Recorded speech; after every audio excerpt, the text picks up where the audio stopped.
Hello, everybody. Welcome to Dangerous Ideas. I'm one of the most censored comedians in America, Lee Camp. Good to have you here. It's a good day as long as you're not outside. As long as you're not outside in the natural world, you'll be fine. Please, everybody, click subscribe, click thumbs up, click share. I've got a hell of a show for you. We're going to talk about the Korean protest demanding the end to the U.S. war there that has gone on for 70 years. That's right. We're still at war with Korea. I'm going to get into the proposals to increase the minimum wage and a lot more. But I want to start off with another amazing guest. Yesterday I talked to Cornel West, Professor Cornel West, and I hope everybody enjoyed that one. That one's still up if you want to go watch that sometime. And I'm equally excited about this guest. This is Professor Jared Ball. He's a professor of Africana and Media Studies at Morgan State University. He's also one of the main faces and voices behind Black Power Media and the Remix Morning Show. And I got a lot of questions for him. So please welcome Professor Jared Ball. Hello. Greetings. Thanks for having me. Yeah, thanks a lot for being here. I really appreciate it. And you co-host with, I was just saying, with one of my good friends, Jackie Luqman, the magical Jackie Luqman. The prophetess.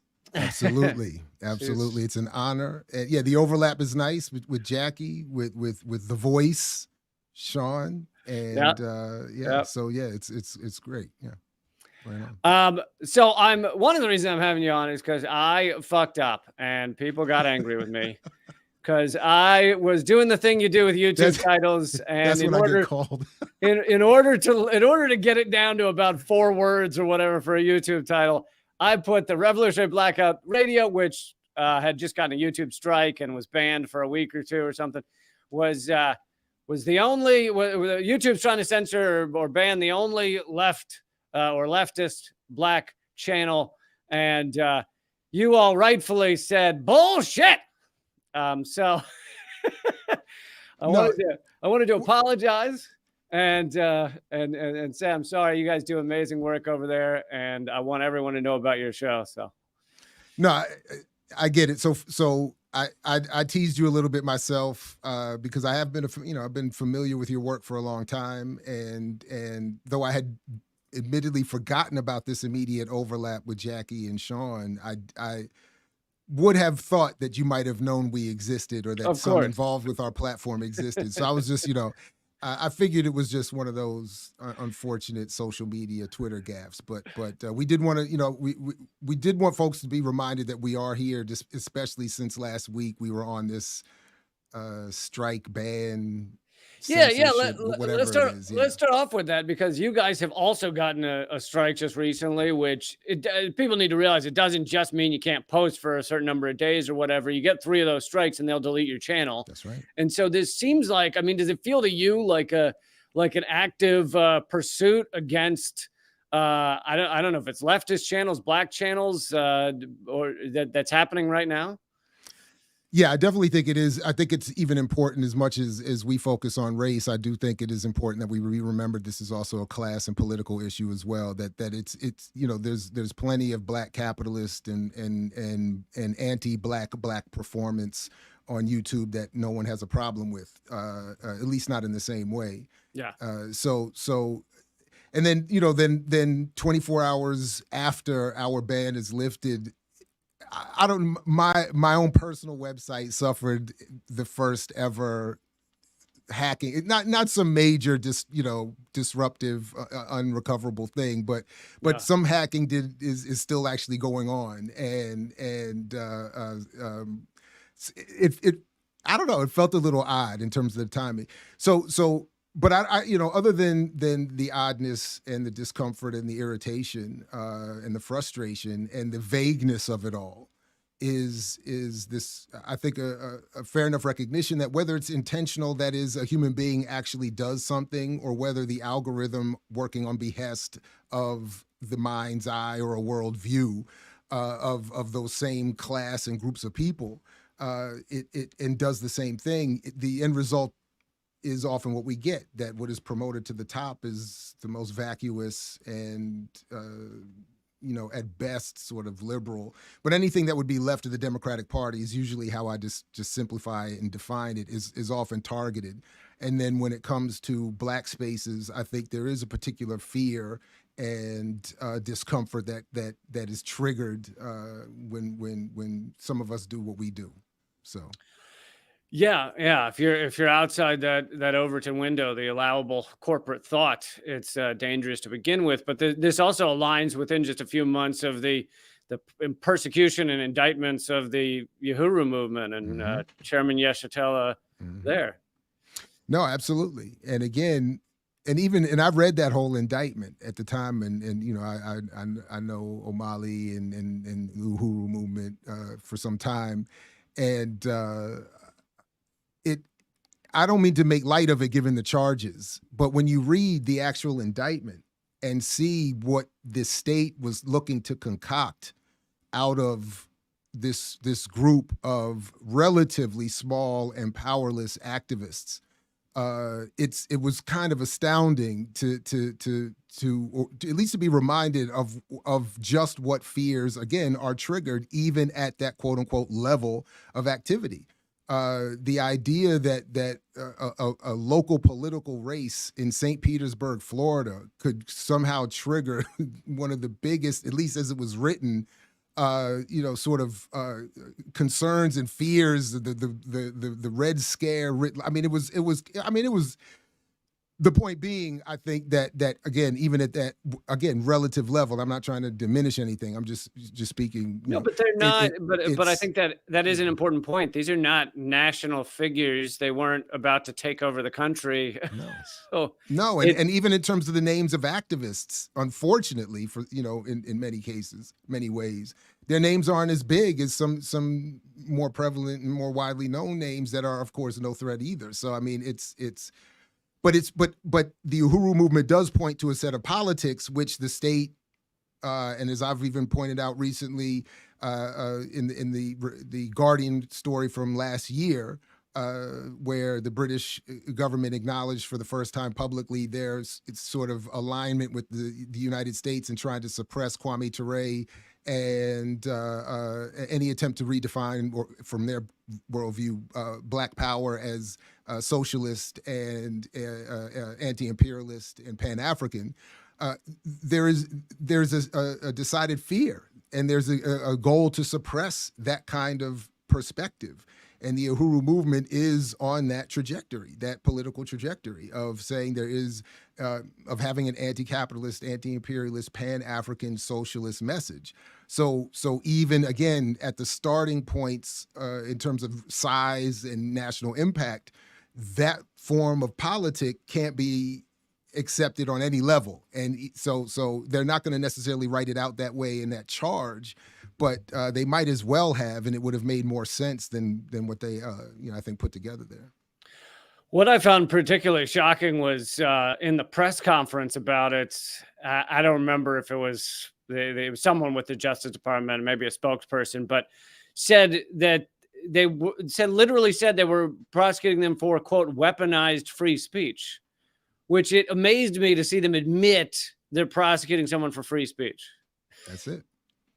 So, I mean, I'm learning more about the censorship the broader censorship community or the censorship industrial complex, but that's part of what they're here to do, I think, is at least to pave the way for capital and imperialism to just sort of flow on. And at any level, any perceived threat to that should be targeted, whether, again, by the hands of an individual human being or an algorithm that individual human beings set into motion. Yeah. I mean, what we learned from the Twitter files is that, yes, there is an algorithm aspect to this. I mean, I know if I put certain terms in my title, then it's far less likely to do well at all. But we saw with the Twitter files that there are human beings. There are meetings with the CIA called the other agency or something like that. And with the FBI often just sending lists to Twitter saying this is who we want banned, and Twitter abiding by it.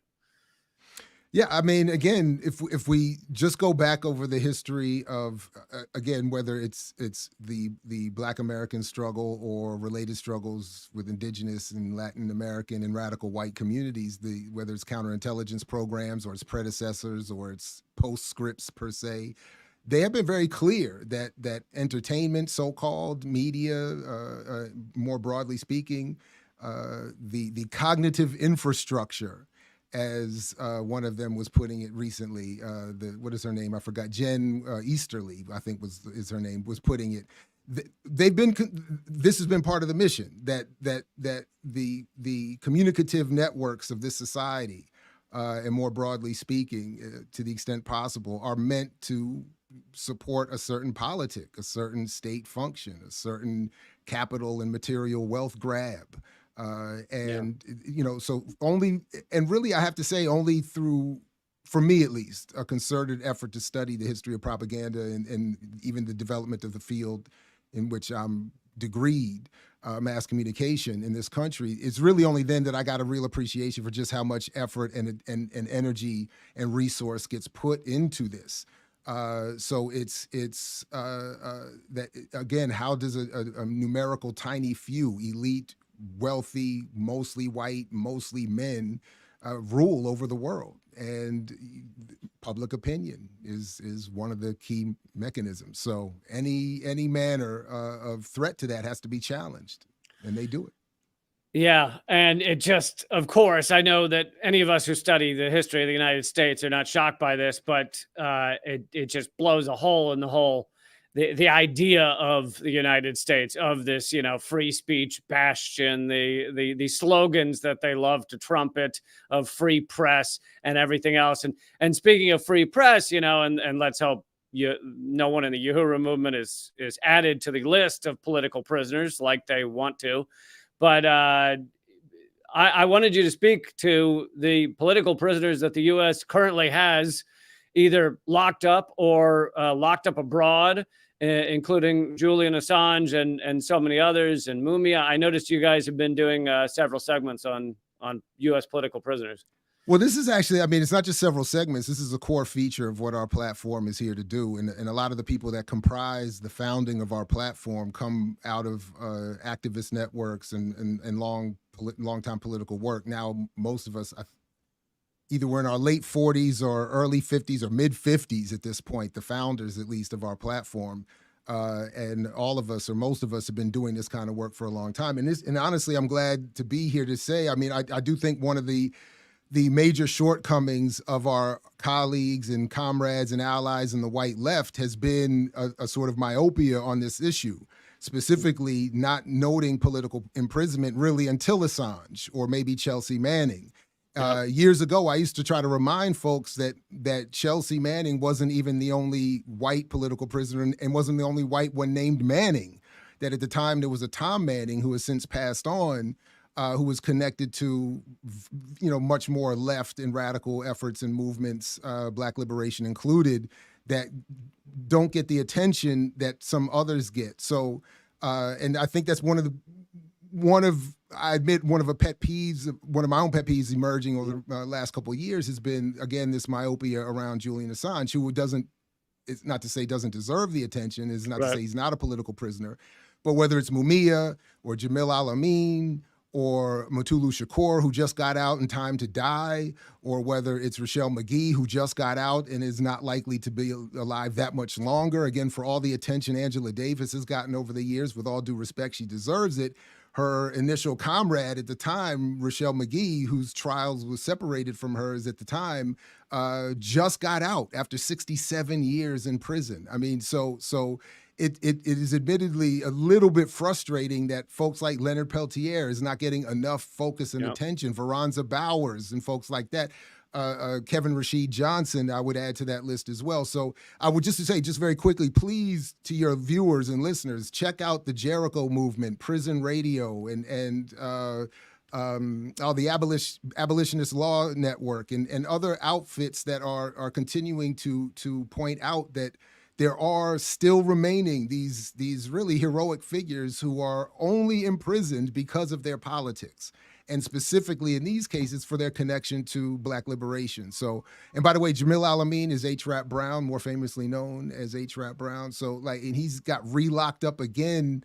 Sada Shakur is still, on a terrorist wanted list or whatever. I mean, so she's anyway, she's in Cuba, and she's in Cuba, right? So, Yeah. So it's just important. I think that so many connections can and should be made. Not necessarily that they're all in the political same lane, but that the reasons for so many of the reasons for why they are imprisoned overlap with Assange. And in case of Mumia, specifically around the issue of journalism. So it's an easy anyway. So I just would want to I just encourage people that if you are inspired at all by the case of Julian Assange, please check out these others and more that I'm blanking out on in the moment. So yeah. Well, and I'm glad you're mentioning all of them. Most of the names I know, not all of them, but it speaks to the education in this country, and some of it has to do with I think a certain degree that the Black community is educated on that maybe many in the white world are not, but a lot of it just has to do with our education system in general. I mean, they're never going to teach us about these people, and I had to learn about even some of the biggest names like Mumia. I had to learn about well after college when I started reading the texts that actually mattered. No, I think, first of all, again, education is meant as an institution to function much like the media and to assure that only certain avenues are explored. So that's certainly the case. But there is also, unfortunately, there is a legacy of the, particularly the Black left and the white left not finding enough ways to unify. There's still too much of a disconnect. That I think leads to some of these failures to make certain important connections, and then for them to be exploited by the more liberal and conservative elements of both sides, so to speak. So, but that's maybe another conversation for another time.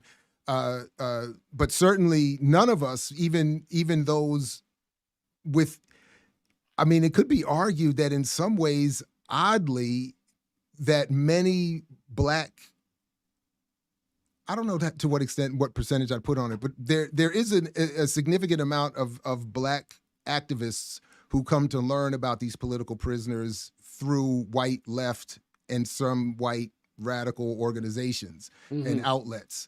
So there is that another odd contradiction to all of this. So the real point is nobody is meant to know about who these people are, the movements they come out of, the ideas they represent and work with, because we're not meant to pick them up and to see them as legitimate. We're meant to see only those that are presented and projected and promoted and platformed for us to see as in terms of what is acceptable to work. So we're not, and again, that was what I thought was so powerful about that Guardian admission last year, that the point was, it wasn't that Kwame Ture was threatening anyone through some massive amounts of followers, and it was that he was carrying with him a certain set of ideas, specifically around, for the African world, Pan-Africanism and socialism.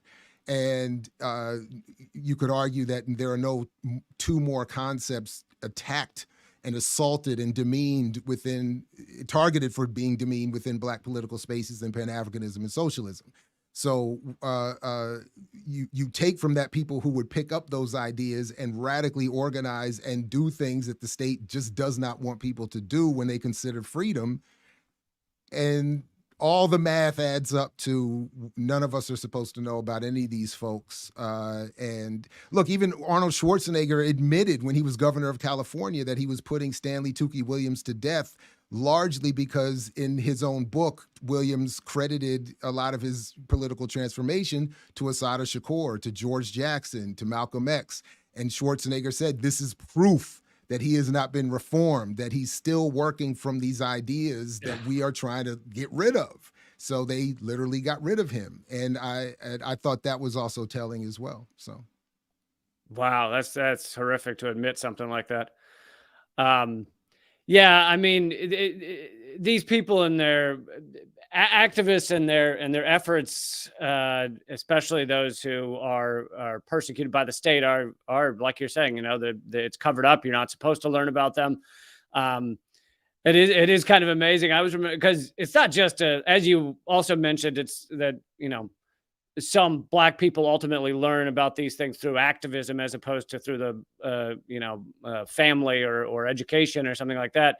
I remember I was opening for I performing stand-up comedy, opening for the great Dick Gregory, and I was so I was so floored that I was getting to perform on the same stage with Dick Gregory, and I, bought one of his vinyls to get him to sign it, and all this stuff. And then the two openers were me and this other woman, amazing comic, black woman, and we're there and we're kind of getting ready for the show, and I'm like, "This is incredible. We're gonna open for Dick Gregory," and she's like, "Yeah, I don't know him. Is he a good comedian?" And I'm That's like, deep. like, how? Why am I the one explaining this? Like, So I mean, but this is again, look, I mean, even musically, people like Prince and Bob Marley and Dead Prez and artists like that have often said that the industry works to keep them from reaching the audiences they're trying to reach. And they've often looked up and asked, why is my audience so white? And I thought that thread in the history of those and other musicians says something about what's happening here as well. That there is a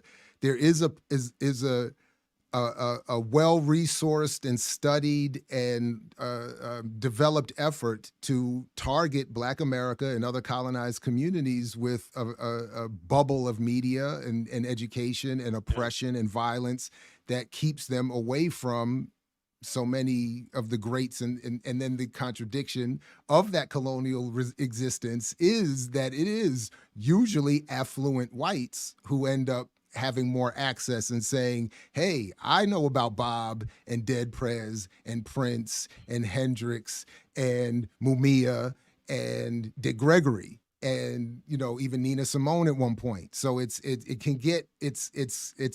one of the many wild contradictions of of this experience. before we run out of time, I wanted to get to your thoughts on the man I spoke to yesterday. Yeah. I know you've spoken to him many times on your shows, Cornel West, running for president, and even larger than that, your thought on the impact of third parties. I think they're necessary. I think we have to engage electoral politics differently than we have been or encouraged to for a long time. And I'm much in support of what he's doing. I'm much in support of third, fourth, and 10th parties being developed and more of us engaging in radical ways the voting process and not just falling back on silly tropes that are imposed through, again, a silly history and a misrepresentation of the struggle around the vote. And yeah, so ultimately it's all to the good. And I hope it has a bigger impact than even some of us think it might, How much do you feel the talking about the presidential election for 2 straight years and billions of dollars of media coverage is part of the bread and circuses to begin with? No, absolutely. Look, like George Jackson said, what good are elections after the fact of a monopoly capital? Yeah. And I think that's part of what we see on display, and the idea that we might get a rerun of the last horrific. I mean, like nobody can even come up with even passable improvements on their past failures is just. I mean, well, I feel like it's also a representation of the fading, the just old white American empire that you've got Joe Biden, falling upstairs and mental gaffes left and right. And then just yesterday, whenever you have Mitch McConnell just froze mid-speech for 20 seconds. I don't know if he had a stroke or what it was, but it really is just propping up this old establishment that is way past its time. Absolutely. I mean, no better display could have been offered than those right there. That's what I mean. And that's sort of what I mean. We need to engage electoral politics differently. Otherwise, this is ultimately what we get. And I've long been over this, but I know this idea that fascism is always just lurking around the corner with the next election. Again, I'm a George Jacksonist to a certain extent, and fascism has been here. So all of this is part of the process of what it is. It's not going to look like what it looked like 50 years ago, 60 years ago in another part of the world. So this is how it looks here right now. And to break this, we have to engage much differently than we have been. And it can't be just, anybody but Trump and anybody but Bush and anybody, we remember going back how long this has been going on, and it's anybody but, and then we end up with these fossils falling all over the place. And it's no disrespect to the elderly. It's saying at a certain point, you deserve your retirement. Like, I want mine now. I'm trying to retire like yesterday. Yeah. And I was just saying that just a few minutes ago. Why are these people hanging on? They've got more money than God.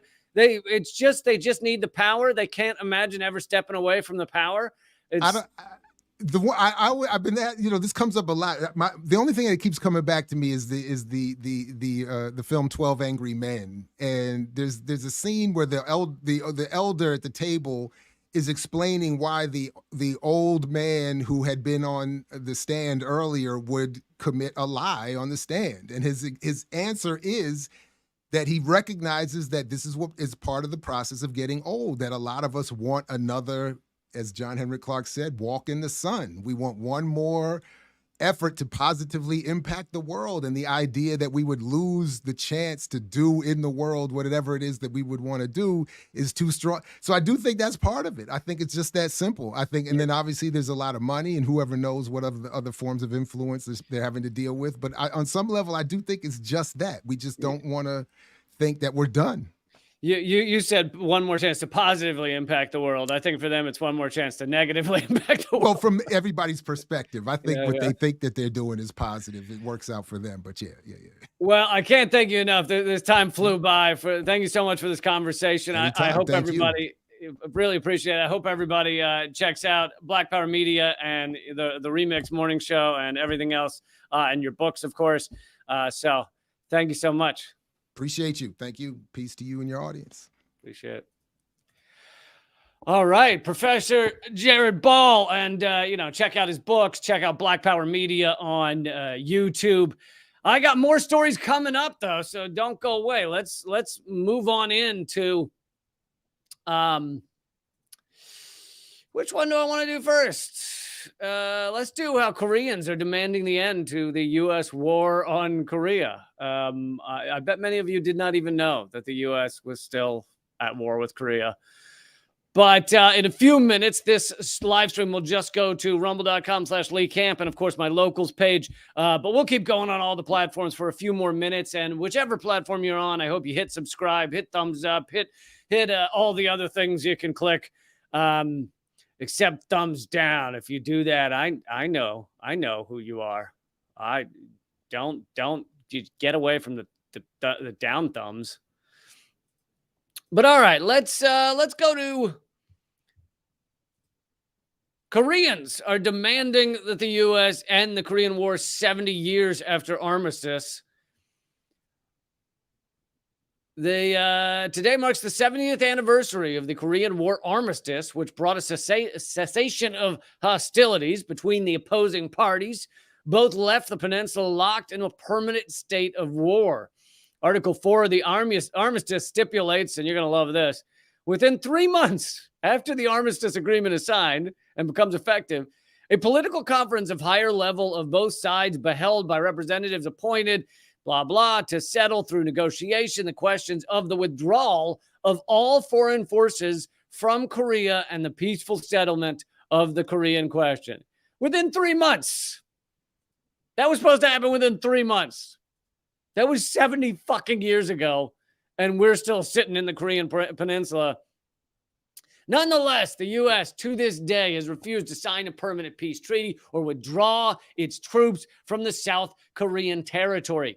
Campaigning for an end to the 70-year U.S. military occupation of Korea and a formal end to the Korean War, thousands of South Koreans will form a human peace chain around the 3,600-acre U.S. military base in Pyeongtaek, South Korea on July 27th, known as, that's today, by the way, Camp Humphreys. The garrison is the largest U.S. overseas base in the world, hosting nearly 28,500 combat-ready U.S. troops and battle-ready material.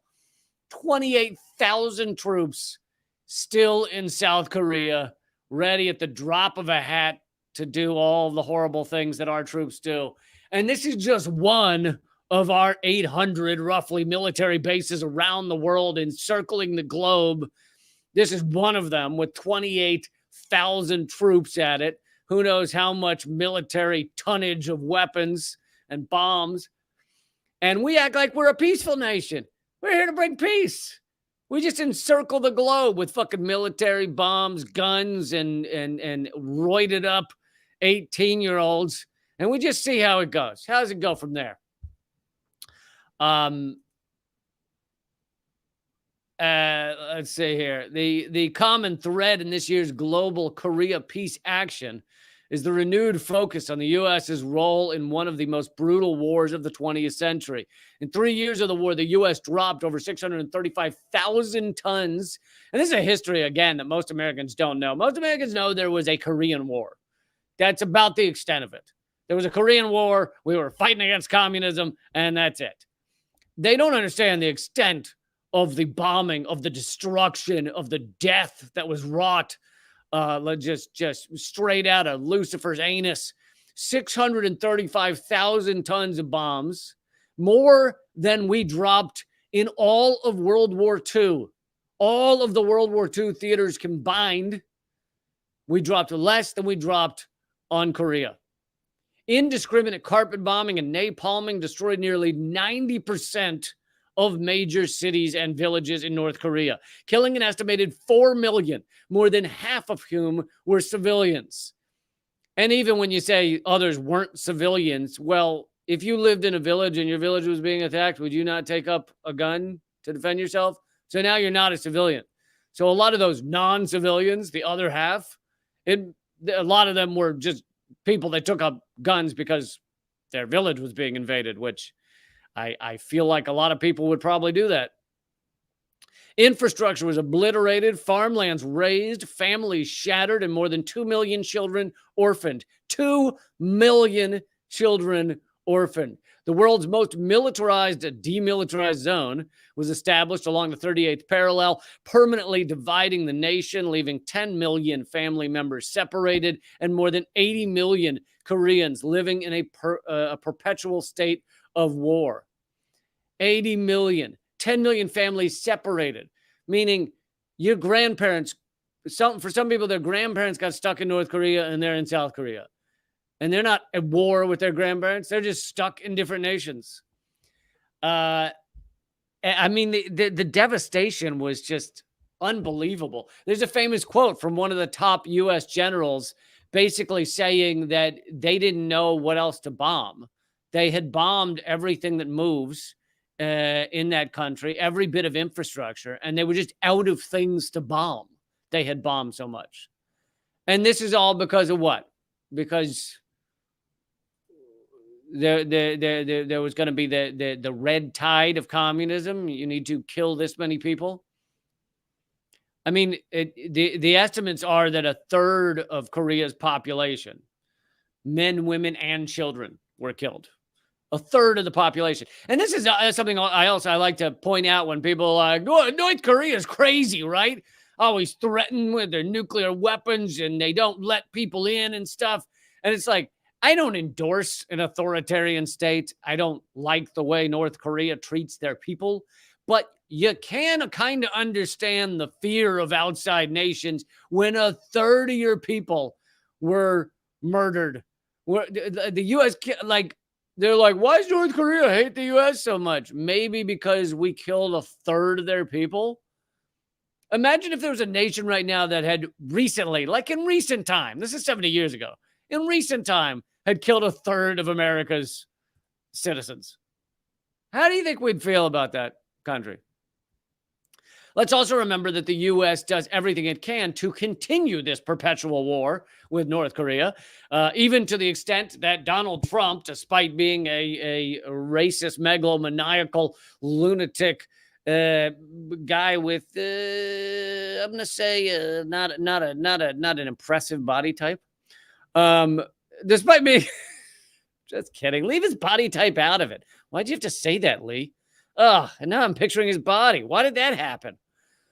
But Donald Trump, despite being all these horrible things, he did try and create peace with certain nations, not because he cares about any human being, but because, I don't know, they thought it looked good for his legacy. He thought it would make him look like a big, strong guy. He did something the United States had not been able to do until he came along, those kind of reasons.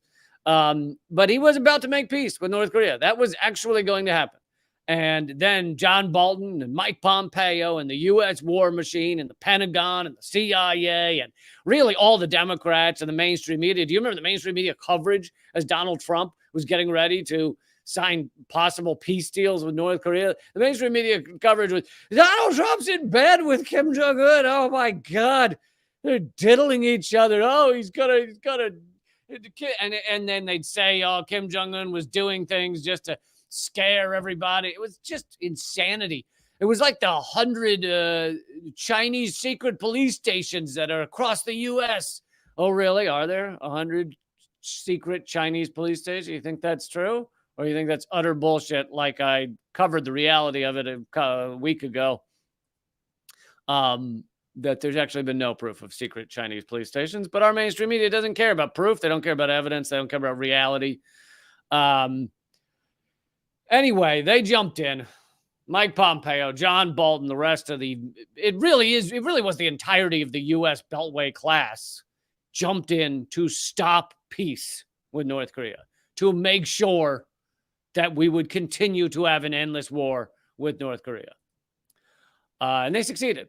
So, but as I'm covering, this is a bit of a positive. This is North Koreans demanding peace, wanting maybe, I don't know, to see their family members again who are on the other side of the line, but demanding the U.S. war machine out of their country.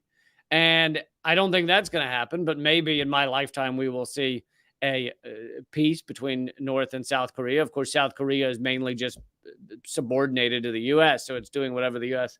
tells it to. But yeah. So in that way, it's a good news story. In the killing of tens of millions of people, that part was the bad. I'm gonna chalk that up to the bad part of the story. But the protest for peace, that's a good thing. I'm gonna go good thing on that one.